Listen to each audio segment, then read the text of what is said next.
오늘 부활주의를 맞아서 우리 하나님 앞에 부활 절 예배를 드리고 있는데, 여러분, 이 부활절이라고 하는 이 절기, 특히 부활이라고 하는 의미는 참 중요합니다. 빌리그레암 목사님은 지구상에서 가장 크고 놀랍고 중대한 일이 바로 예수님의 죽으심과 부활 사건이다, 그렇게 말했습니다. 우리가 이렇게 크고 또 중대한 일이 부활이기 때문에 이 예수님의 부활, 이 곧 나의 부활이 될 줄로 믿고, 이 부활은 우리의 신앙생활의 목표가 됩니다. 우리가 부활을 이룰 뿐 아니라 더 나은 부활을 바라보고 또 영광스러운 부활을 이루는 것을 목표로 삼고 신앙생활을 잘 해나가야 할 줄 믿습니다. 그래서 바울 사도는 빌립보 3장 12절부터 14절에 내가 이미 얻었다 함도 아니요 온전히 이루었다 함도 아니라 오직 내가 그리스도 예수께 잡힌 바 된 그것을 잡으려고 달려가노라. 형제들아, 나는 아직 내가 잡은 줄로 여기지 아니하고 오직 한 일, 즉 뒤에 있는 것은 잊어버리고 앞에 있는 것을 잡으려고 표대를 향하여 그리스도 예수 안에서 하나님이 위에서 부르신 부름의 상을 위하여 달려가노라. 그 부름의 상이라고 하는 것은 곧 부활을 의미하는 것인 줄로 믿습니다. 그래서 우리 또한 이 부활이 우리 신앙생활의 목표가 돼야 돼요. 어떤 조사에 보니까 한국 교인들에 대해서 특별히 이제 부활에 대한 생각을 조사를 했는데 세 부류로 나누죠. 첫째는 교회를 다녀도 부활이 안 믿어진다는 거예요. 교회를 다니지만 부활이 안 믿어진다. 복음을 확실히 받아들이지 못하면 그럴 수 있죠. 두 번째는 예수님의 부활은 믿을 수밖에 없다. 왜냐하면 여러 증거가 있고 또 역사적으로도 증명되는 것이 많다는 거죠. 쉽게 말씀을 드리면 교회가 그 증거의 하나인 줄로 믿습니다. 조금 춥지 않나요?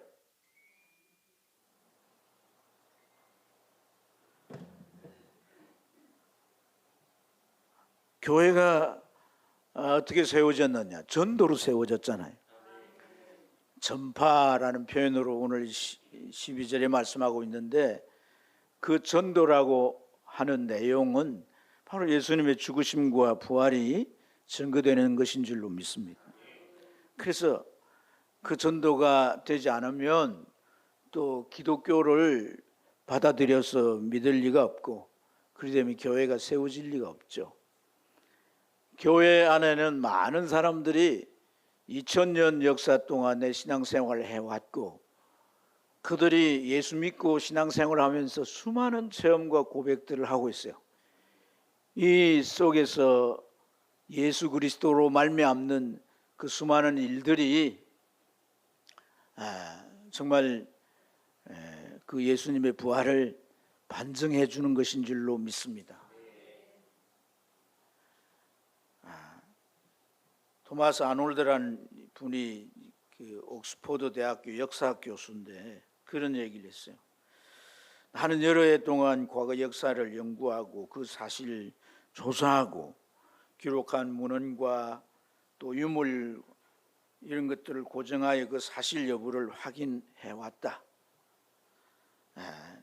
그런데 하나님께서 우리에게 보여주신 표적인 예수 그리스도가 죽으셨다가 다시 살아났다는 사실은 정말 그 어떤 역사에 대한 주제들보다도 더 분명하고 완전한 이해를 가질 수 있다. 이 사람은 옥스퍼드 대학교 학생들을 역사를 가르치는, 세계 역사를 가르치는 분의 얘기니까 허튼 소리를 한 것은 아니리라 믿습니다. 여러분, 우리가 조금만 눈을 돌려서 이 부활에 대한 그런 이제 증거들을 찾아본다면 수많은 증거들이 있어요. 무엇보다도 우리 자신에게 주님을 만나고 주님을 느끼고 주님과 함께 살아가는 삶 속에 수많은 확정들이 있는 줄로 믿습니다. 근데 이제 예수님의 부활까지는 믿어. 근데 내가 부활될 거다? 그건 확신이 없는 거예요. 나는 과연 부활할 수 있을까? 그럼 부활 안 하고 어떻게 하겠어요? 그 영혼이 무슨 구천에 맴돌겠어요? 우리는 반드시 부활해야 할 줄 믿습니다.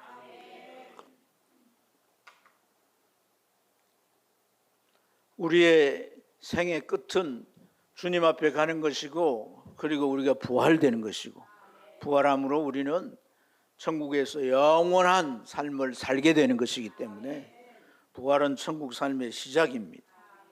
우리는 그것을 제외하고 우리의 신앙의 결과를 생각할 수가 없어요. 근데 이 고린도 교회 안에도 그런 사람이 있었나 봅니다. 12절에 보면 그리스도께서 죽은 자 가운데서 다시 나셨다 전파되었거늘 너희 중에 어떤 사람들은 어찌하여 죽은 가운데서 부활이 없다 하느냐, 이런 이제 질문을 하는데 반문이죠. 여기 말씀은 사도 바울께서 오늘 우리가 읽은 고린도전서라고 하는 이 책을 쓰셨는데, 이 고린도 교인들에게 하는 말씀이에요. 교인들 중에 일부가 부활을 믿지 못했다는 거죠. 그래서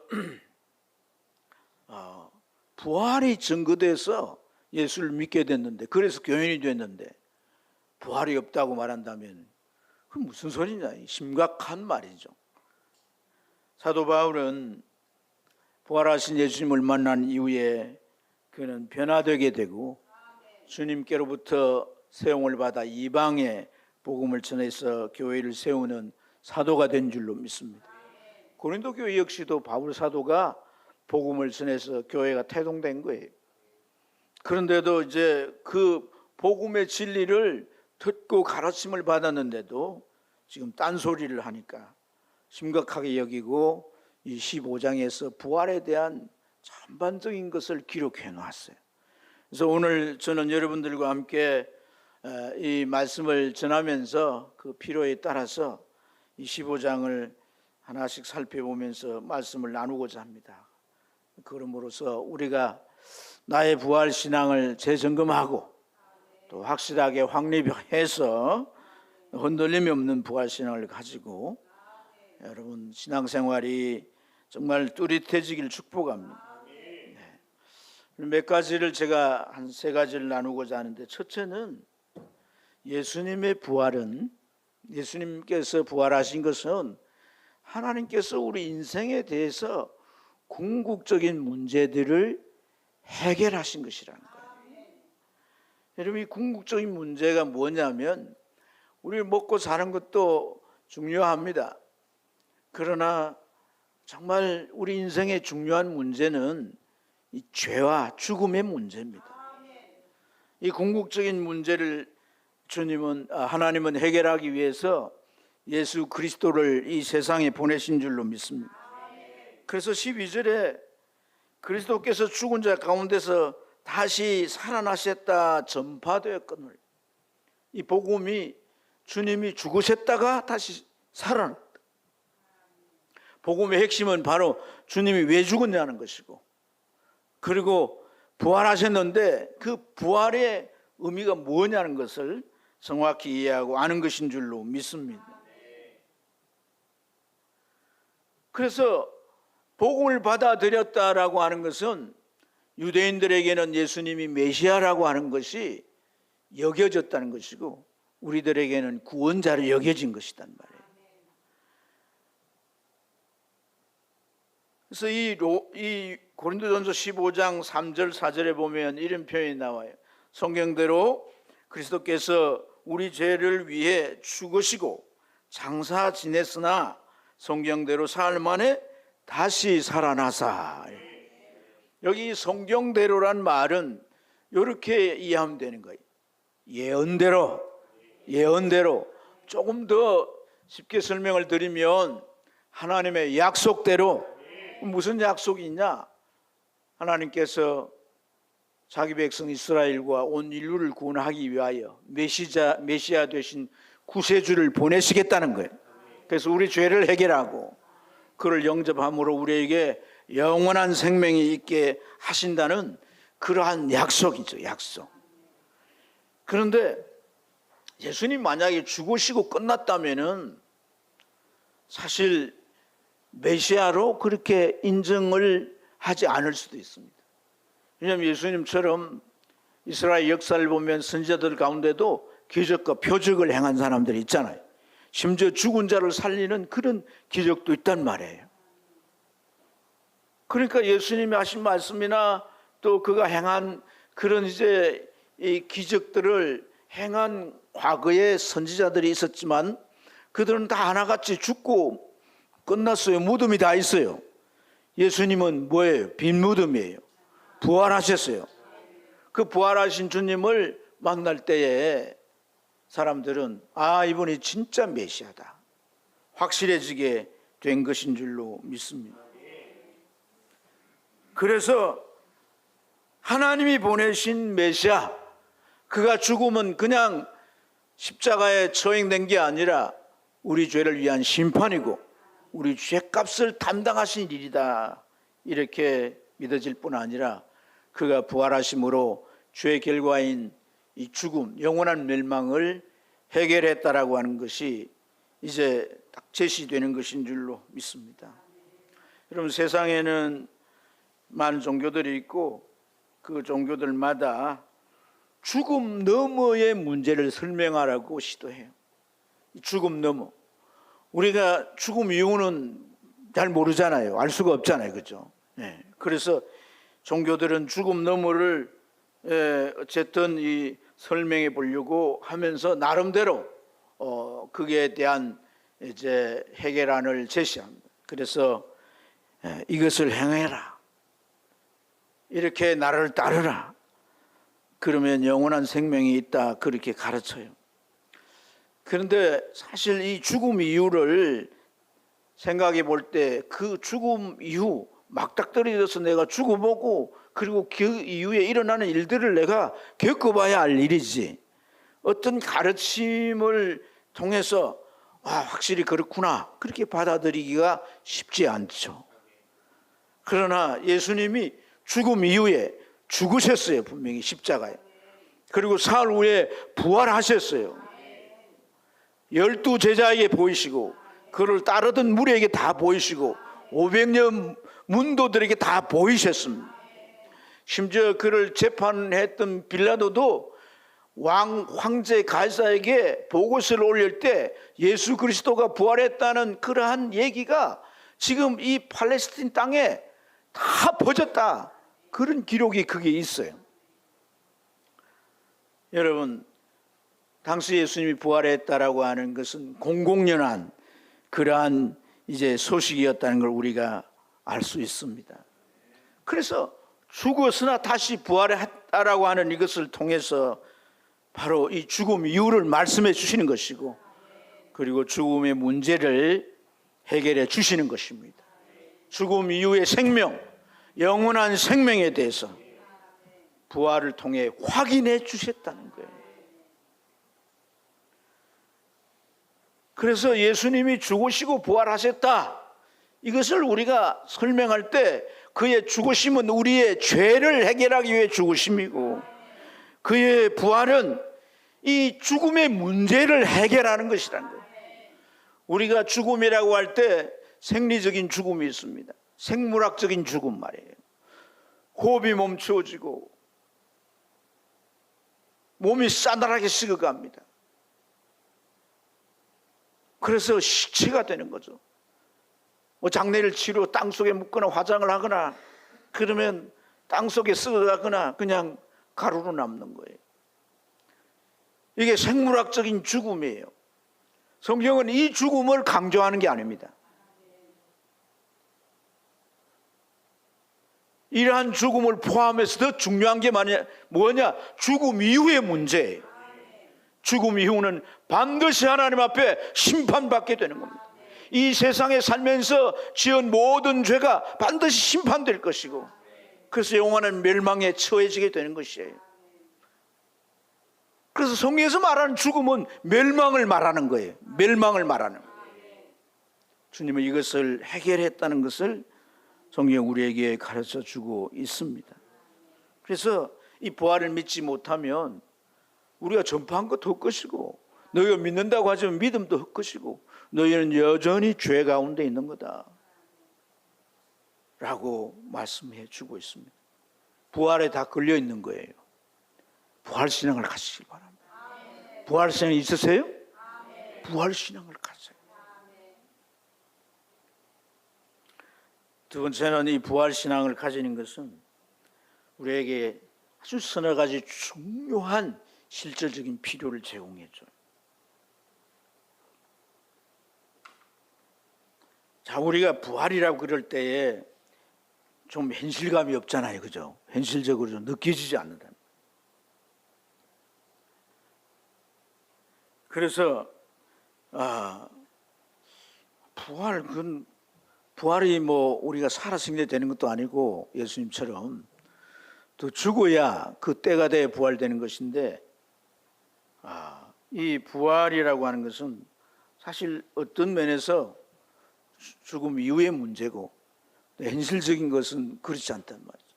그러니까 부활에 대한 얘기를 하고 신앙을 가지라 그럴 때 현실적으로 좀 와닿지 않을 수가 있습니다. 우리도 그런데 지금 이 15장을 기록한 고린도 교인들, 이 15장이 본문이 된 고린도 교인들 또 그런 이 죽음 이후의 문제인데, 이것이 뭐 실제적인 문제도 아니고 그렇게 가볍게 생각하고, 또한 그들이 가지고 있었던 어떤 그 헬라적인 사상에 의해서 부활에 대해서 그들이 불신하게 된 거예요. 이 고린도 사람들은 헬라의 영향권 아래에 있는 사람들, 그래서 헬라 사상, 헬라의 문화, 이 삶의 방식, 이런 것에 다 이제 길들여져 있는 사람. 근데 이 헬라 사상이 뭐냐면, 육체라고 하는 것은, 육체는 죽음으로 그 역할을 다한다, 이런 생각이 있는 거예요. 육체는 뭐예요? 살아있는 동안 육체가 필요하고, 죽으면 이 육체는 참 우리가 그냥 이렇게 눈으로 볼 때 그렇지 않습니까? 사람 숨 넘어가면 그때는 육체는 뭐예요? 아무 짝에도 쓸모가 없는 거야. 그래서 장례를 치러버리잖아요. 그런 생각이 그들 마음속에 있었습니다. 그리고 이 헬라 사상이 중요하게 여기는 것이 있고 덜 중요하게 여기는데, 중요하게 여기는 건 뭐냐면, 예를 들어서 사람에게 있어서 중요한 것은 이 몸보다도 영혼이 더 중요하다라고 하는 생각을 가지고 있었어요. 그리고 이들은 이 영혼이 중요한데, 영혼은 육체 안에 갇혀 있는데 마치 감옥에 갇혀 있는 것처럼 갇혀 있다가 죽게 되면 감옥에서 나오는 것처럼 자유롭게 된다는 거예요. 그래서 그 영혼이 들어가는 이데아 세계에서 그 영혼은 그야말로 정말 존귀하게 자유롭게 이제 지내게 된다, 이런 이제 사상을 헬라인들은 가지고 있었습니다. 그래서 죽음 이후에는 영혼만 있는 것이지 그 어떤 육체도 필요치 않다는 생각이 그들에게 가득 찬 거죠. 그래서 이제 부활되는 것, 부활체, 이런 거에 대해서 그들은 이 사상에 의해서 중요하게 생각하지 않고 부활도 믿지 않았다 하는 겁니다. 그래서 바울 사도는 그들의 잘못된 이 부활 신앙관을 바로잡기 위해서 그들이 아주 위대한 스승이라고 생각한 아리스토텔레스의 이제 그가 고안한 이 3단 논법으로 오늘 이 부활을 설명하고 있어요. 그 3단 논법이라고 하는 것으로 부활의 진리를 아주 논증적으로 설명을 하는데, 이제 이런 원리, A는 B이고 또 B는 C이면 A가 C가 된다, 이런 말이에요. 뭔 말인지 잘 모르겠죠. 네. 이게 이제 어떤 논증을 해 가는데 논리를 뒷받침해 가지고 어떤 결과를 추론해 가는 그런 방식이에요, 방식. 그래서 A가 B이면 이제 이 B는 C가 되는데, 고로 A가 C이다, 이 말인데 제가 풀이를 해드릴게요. 자, 오늘 이 바울 사도가 이제 우리가 본 말씀 가운데 여기 이제 A가 B이면, 이 말은 A라고 하는 것은 주제예요. 이 주제가 뭡니까? 부활이잖아요, 부활. 할렐루야. 이게 부활이 주제인데, 부활이 없다면 그리스도도 살아날 필요가 없다는 거예요. 부활이 중요한 주제인데, 부활이 예수님이 살아나서 부활이 생긴 게 아니라 하나님이 부활을 우리에게 주신다는 거예요. 영원한 생명이 되게 하기 위해서. 그래서 중요한 게 부활의 주제인데, 부활 때문에 예수님이 부활하셨다는 거예요. 죽었어. 이게 A가 B이면, 이 말이 그런 의미예요. 그 다음에 이제 B가 C이면은 예수님이 살아나셨다라고 하는 것이 이제 믿어지지 않으면 우리 전파가 헛것이란 거죠. 너희 믿음도 헛것이란 거죠. 그러니까 이 B라고 하는 개념은 논증을 이어나가는 하나의 이제 근거죠, 근거. 그러니까 너 부활 안 믿으면 너 믿는 거, 복음 들은 거 다 헛된 거다. 죄가 너희들 여전히 있는 거다. 그래서 이 A면 C라는 것은 부활을 내가 믿는다면 나도 부활될 것이라는 거예요. 미안합니다. 좀 어려운 내용들을. 여하튼 바울 사도가 이런 3단 논법을 썼기 때문에 제가 설명을 할 수밖에 없어가지고 이런 말씀을 드리는데, 이것은 결과적으로 부활신앙이 그처럼 중요하다는 거예요. 우리가 기독교인으로 신앙생활하면서 부활신앙이 딱 우리 안에 확고히 없다면 그건 신앙을 의심해 봐야 되는 거단 말이에요. 이만큼 부활신앙은 중요하다는 거예요. 오늘 우리에게 실질적인 필요가 있는 두 번째는, 이 고린도 교인들, 이 헬라 사상처럼 죽으면 우리 상태가 영혼만 존재하는 것이 아니라는 거예요. 영혼만 있는 게 아니라 그러면 어떻게 있느냐? 부활체로 있다는 거예요. 부활체로 있다. 할렐루야.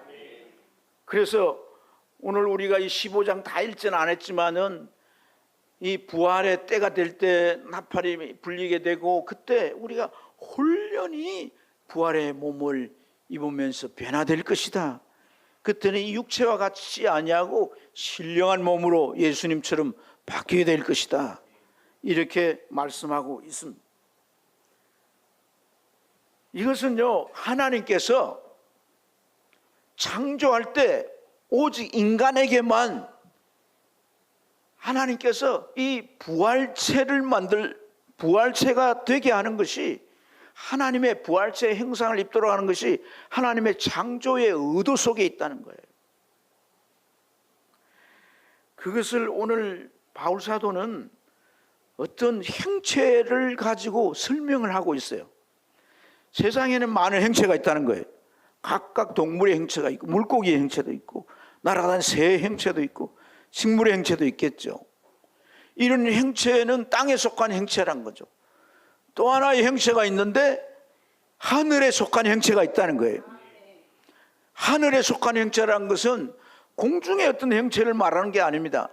이 하늘은 천국을 말하는 것이고 하나님의 형체를 말하는 거예요. 그래서 창세기 1장 28절에 뭐라고 해요? 하나님이 우리 인간을 지으실 때 어떻게 지으셨다고? 자기의 복을 좋아하시니까 복 얘기부터 먼저 하시는데, 자기 형상과 자기 모양을 따라 지으셨다고 하잖아요. 그래서 이 자기의 형상, 자기 모양대로 지으셨다고 했는데, 우리가 범죄함으로 그 형상과 그 모양을 잃어버렸지 않습니까? 예수 그리스도가 오셔서 우리 안에 들어오게 될 때에 그 형상을 회복하는 것인 줄로 믿습니다. 그래서 오늘 이 형상을 회복하는 것뿐 아니라 또한 그렇게 설명하죠. 저 달을 봐라. 그 빛나는 영광이 다르지 않느냐. 해를 봐라. 얼마나 빛이 나냐.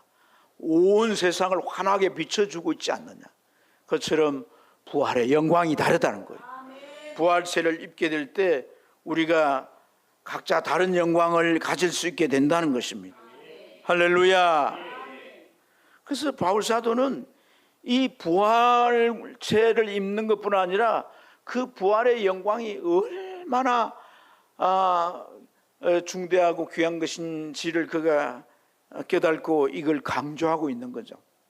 사실 바울 사도는 예수님에 대하여서 어떻게 생각했던 사람이에요? 이단이라고 생각했습니다. 유대교를 반하는 이단이라고 생각했고 그 이단의 괴수라고 생각했어요. 그래서 십자가에 그를 매달아 처형하는 것을 마땅하다고 여겼던 사람이에요. 근데 끝난 줄 알았어요. 근데 끝나지 않고 예수 그리스도를 증거하는 자들이 여기저기 있다는 거예요. 그리고 많은 사람들이 또 그 증거를 받아들여서 기독교인이 된다는 겁니다. 그래서 이 이단 괴수를, 누구보다도 유대교의 열성이었던 그가 이단 괴수를 죽여서 십자가에 매달아 다 처형하고 처리했는데 그걸 또 누가 되살려 전한다고 하니까 그 속에 막 분기가 끓어올랐어요. 그래서 사내들인 공회에 가서 고난을 받고 예수 증거하는 사람들, 전도자들 다 잡아서 처결하든지 잡아가든지 그런 고난을 가지고 다메섹이라고 하는 곳을 갔단 말이에요. 그 길가에서 누굴 만납니까? 예수님을 만납니다. 그의 본래 이름은 사울이었는데 사울아 사울아 어찌하여 네가 나를 핍박하느냐. 너무 놀라서 그 자리에서 쓰러져서 그가 이를 보니까 주님께서 그를 부르고 계시는 것이다. 이단 개수라고 생각했던 그가 십자가에 죽고 저 지옥 아래목에 떨어져 있을 거라고 생각했던 그가 부활해가지고 그를 부르는데 그의 마음에 느껴지는 것이 하나님으로 느껴졌다는 거예요. 하나님의 아들 메시아로 느껴졌다는 거예요. 그는 상상할 수 없는 일을 경험하게 된 거예요. 그래서 그가 행하고자 했던 일을 중도하고 어떻게 앞으로 살아가야 할까를 고민하는 가운데 하나님은 그의 앞길을 인도하실 때 그로 하여금 이방 사도로 세우시고 이방 곳곳이 다니면서 주의 복음을 증거하여 교회를 세우게 한 줄로 믿습니다. 그런데 그 사건이 얼마나 충격적이었고 예수님의 부활에 대한 것이 그에게 있어서 너무나도 자기의 인생을 바꾸는 전환점이 됐고 이 부활 모든 종교 모든 인생 이 죽음의 문제를 해결하지 못하는데 부활하신 그 주님을 보면서 이 인간이 어떤 과학이나 어떤 방법으로 해결할 수 없는 것이 하나님께서 그를 부활케 하심으로 해결된 거잖아요. 그러니까 이걸 전해야 된다는 거예요. 이걸 전하지 않으면 안 된다는 거예요. 그래서 그는 그걸 증거하기 위해서 엄청난 고난과 고통을 겪게 됩니다. 돌에 맞아 죽을 뻔도 하고 잡혀 감옥에 가기도 하고 태장을 맞기도 하고 굶주리기도 하고 맹수를 만나기도 하고 추위 더위 이런 것들을 다 겪으면서 기쁘게 복음을 전한 거예요. 소아시아 곳곳에 교회를 세워서 유럽을 복음화시키고 그 해적들은 영국의 복음을 증거해서 영국까지 사람들이 그 해적들이 다 예수 믿게 되고 그들 중에 자손들이 또 미국의 복음을 전하고 아시아에 또한 그들이 복음을 전하고 전 세계에 이 복음이 퍼지게 된 것이란 거예요. 그래서 그 복음 전하는 일을 하면서 그는 자기 인생을 여기 다 그렇잖아요. 결혼도 안 하고 세상 즐기는 것도 안 즐기고 그래서 그가 뭐라고 19절 한번 읽어보겠습니다. 19절입니다. 같이 읽겠습니다. 시작.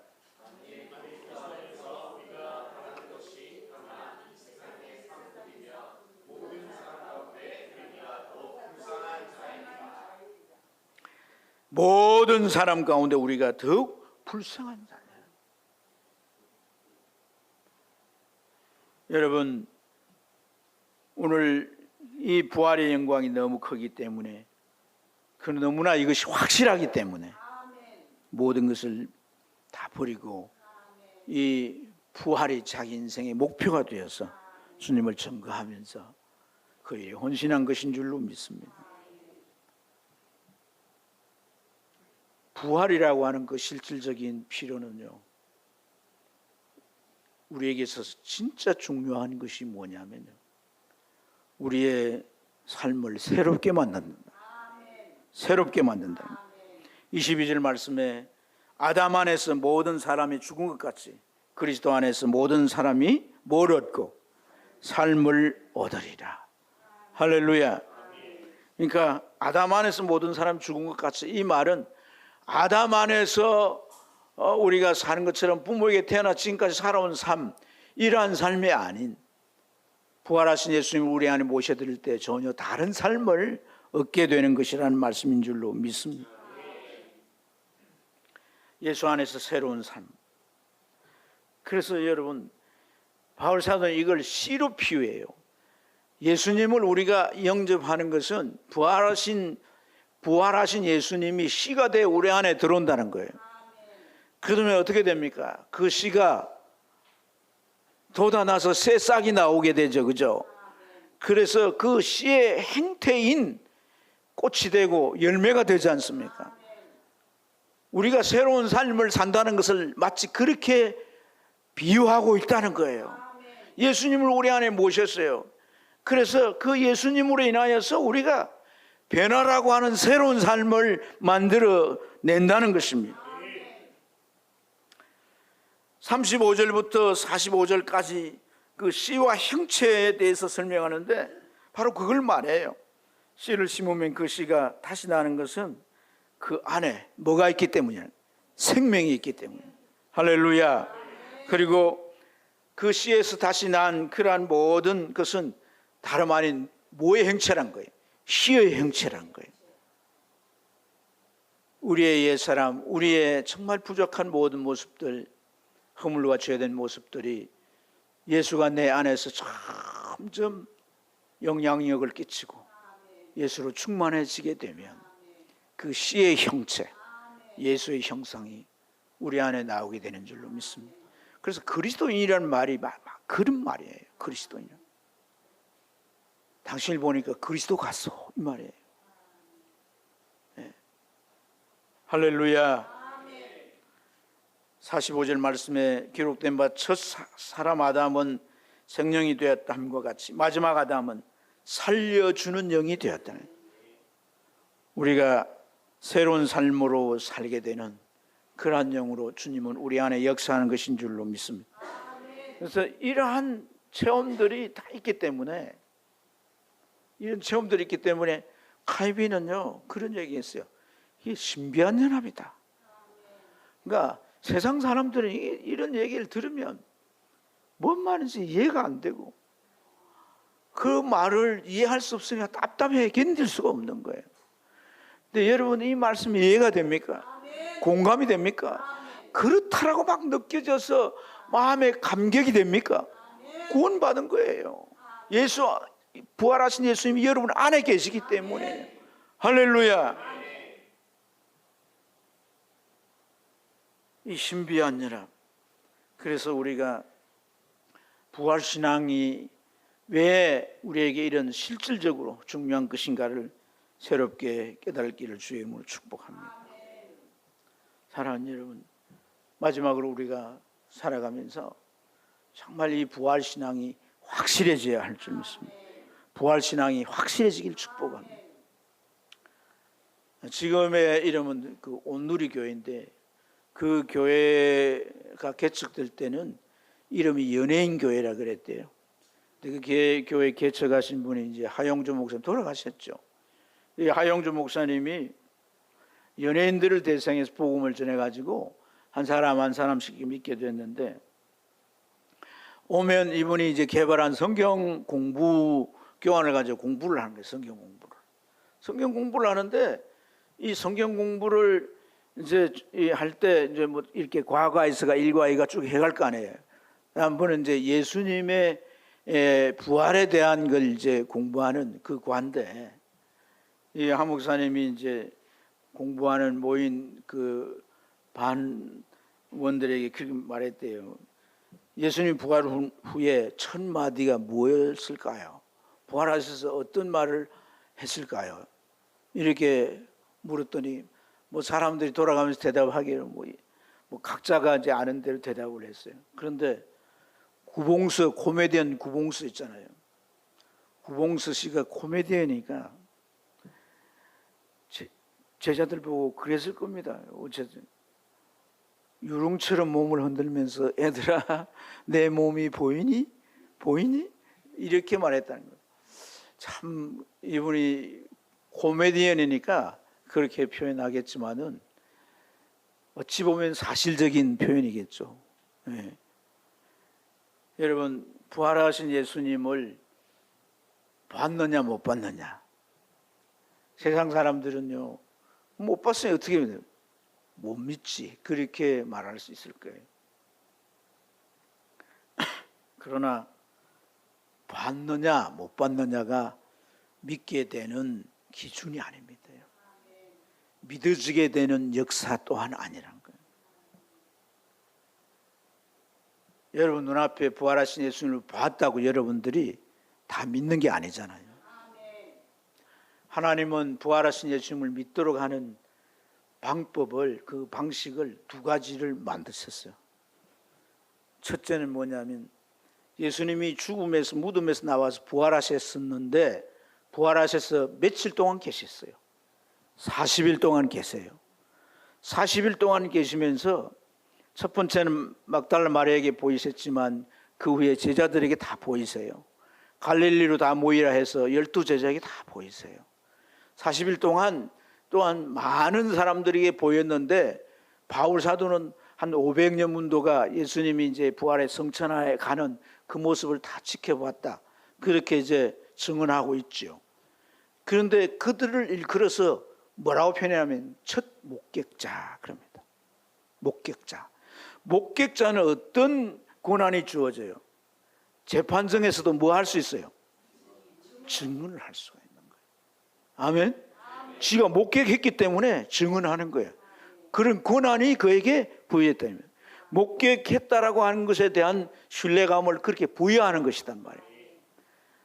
그래서 이 첫 목격자들이 어떤 사명을 부여받느냐 하면 주님이 죽으시고 부활했다라고 하는 사실을 전하는, 증거하는 자들로 다 세워지는 거예요. 이 사실을 다 전하게 될 때 어떤 일이 일어나느냐? 성령께서 함께 하셔서 그 사실이 받아들여지게 되고 믿어지게 되어지는 거예요. 주님은 이 하나님의 방식에 대해서 아주 좋은 예를 설명해 주고 계세요.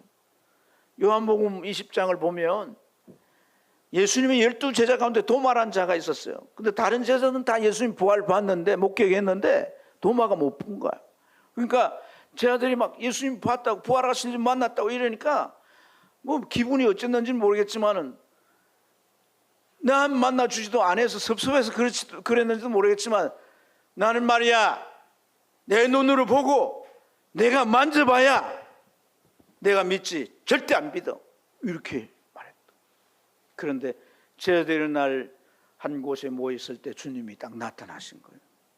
도마가 보고 놀랐는데 도마에게 서서히 가까이 오시더니 자기를 보라는 거예요. 그리고 그 장칠 옆구리를 열어서 보여주면서 네 손을 한번 넣어봐. 그러니까 도마가 어떻게 하겠어요? 그 자리에서 무릎을 꿇고 나의 하나님, 나의 주십니다 고백합니다. 도마를 다시 일으키 세우시고 하신 말씀이, 네가 본고로 믿느냐 보지 않고 믿는 자가 더 복되도다. 어떻게 믿어진다는 거예요? 성령으로. 성령으로.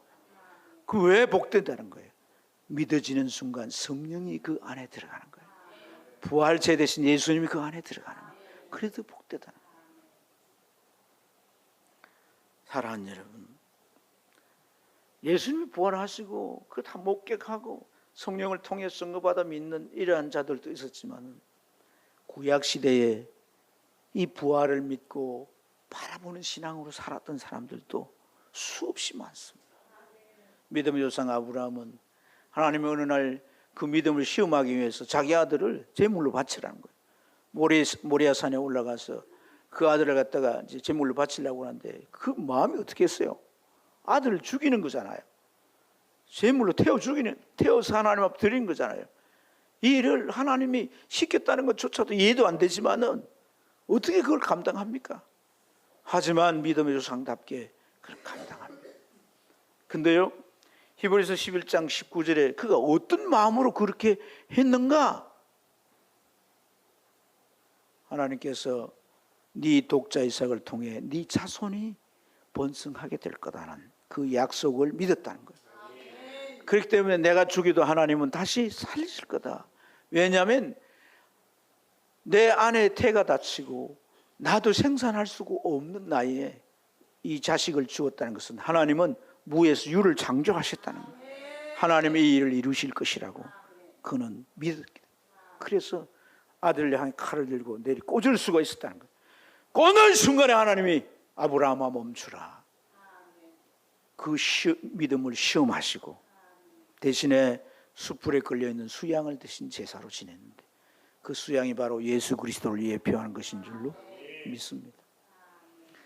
다윗은 예수님에 대한 많은 이제 영적인 체험들을 해요. 그런데 시편 16편에 보면 10절과 11절에 보면 그는 그렇게 고백합니다. 자신이 영원히 죽지 않을 것에 대한 그런 확신을 갖고 어떻게 표현하냐면 하나님은 거룩한 자를 멸망시키지 않고 그리고 영원한 생명의 길을 열어 놓으셨다. 이렇게 표현합니다. 호세아는 그가 죽었으나 3일 만에 하나님이 일으키실 것이라고 했고 이사야는 예수님이 여인의 후손은 그 처녀에게 탄생할 걸로부터 시작해서 그가 십자가에 죽으시고 부활하셔서 새로운 나라를 펼쳐갈 것을 예언합니다. 구약시대 수많은 사람들도 이 부활의 신앙을 가지고 살다 간 줄로 믿습니다. 사랑하는 여러분, 오늘 이 말씀 가운데서 흙에 속한 형상을 입은 자같이 또한 하늘에 속한 형상을 우리가 입으리라, 이 부활체를 입으리라고 하는 이 확신 가운데 이것이 신앙의 목표가 되어서 살아가는 저와 여러분 되시길 주님 축원합니다. 기도하겠습니다.